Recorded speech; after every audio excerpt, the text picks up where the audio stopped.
And this happens with almost every shooting incident. The immediate call by the left in this country, we need more gun laws, we need more legislation. What's your answer to that? At the end of the day, the problem is the human heart. It's not guns, it's not the weapons. At the end of the day, we have to protect the right of the citizens to protect themselves, and that's the Second Amendment. And that's why our party stands so strongly for that. You talk about the human heart. If somebody really wants to kill innocent people, there's a lot of ways they can do it beyond using a gun. I'm sure this will become a bigger issue throughout the days moving forward. Is there any specific gun law that you would look at, or any new legislation you would look at? Well, been on the job for 48 hours. We'll see. I mean, there'll be lots of discussion, as there are after these heartbreaking tragedies. But your point is well taken. I mean, you know, in Europe and in other places, they use vehicles to mow down crowds at parades, where they've done that here in the United States. It's not the weapon, it's the underlying problem.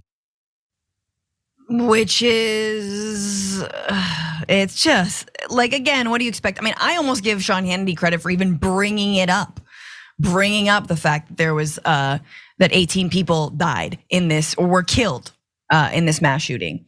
But there you go, Mike Johnson, who truly looks like, he looks like an AI version of like House of Cards Kevin Spacey, like that. Like, doesn't he look like, draw Frank Underwood from memory, but as like a 45-year-old or whatever? Anyway. So I'll see your Netflix and I'll raise you an HBO. I don't know if everybody watched True Blood, but there was this guy, this dude right here, who was the guy who was like the televangelist, who in front of the cameras was like a total normie, and or just like, hey, I'm here to be good and wholesome in the face of these vampire murderers. But behind the scenes, he was a totally depraved maniac. I love that. That's it. Now he does like car commercials, but the dude, but like, that's what this guy is. He is the scariest looking dude in all of Congress. And then when you go back in time and you look at like all the little moments from, you know, Jim Jordan walking the halls, and you got Kevin McCarthy just kind of out there, and in the background, there's this weirdo. Right, he's the Forrest Gump of the GOP, just kind of always around. Yeah, here's Steve Scalise saying 37 days of Soviet style impeachment, and there's this dude in the background, and I noticed him. I'm like, who is that, you know, central casting guy whose job it is to relocate pedophile priests to other parishes outside his neighborhood? Yes.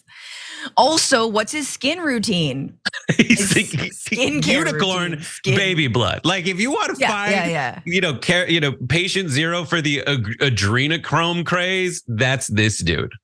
Did I already tease the Jesse Waters bit? You did. Oh, damn it. Okay, let's watch this. Piers Morgan, honestly, has kind of been crushing it lately. He had a very long sort of plea to his fellow Fox News hosts. He was like, look, you know, there is something we can do. This doesn't happen in the UK. It is gun control. And it was this very thoughtful moment from Piers, who like clearly does care about Americans' lives. And this is how Jesse Waters responded to him. You can't keep having the Groundhog Day of these people with these semi-automatic rifles going into civilian areas and gunning people to pieces. Can you? As your friend. Yeah. Respectfully. Of course. We have these guns because of you. Because of your country. I know. Because of your king. I know. And we haven't had that problem with the king since then. I know. With respect, as your friend. Respectfully, here's my response. I cannot buy in the United States of America a Kinder Surprise chocolate egg. They're banned. They're banned on safety grounds because the little toys inside them might choke people.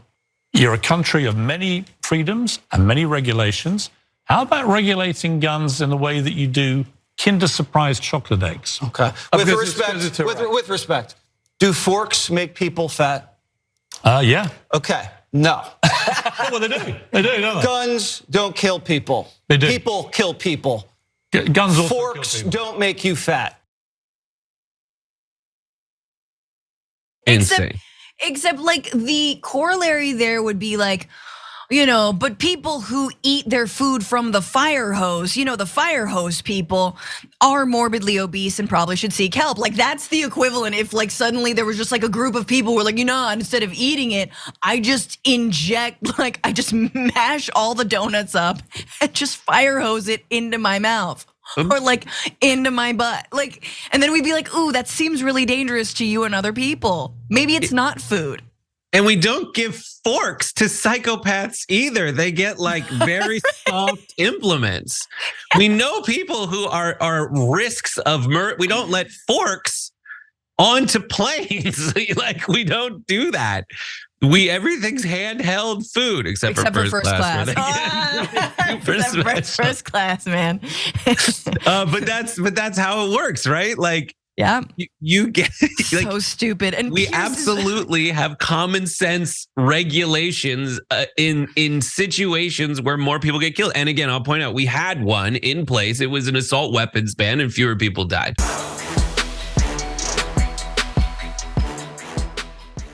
Check out the Damage Report podcast each day, wherever you get your podcasts, whether Pocket Casts or Stitcher or iTunes. You can join me as I give you the news and stories you want, with a range of co-hosts and interview guests jumping in on the fun each day. Again, that's the Damage Report, wherever you get your podcasts. And if you get them at iTunes, don't forget to rate and review. Sometimes I'll read them live on the show.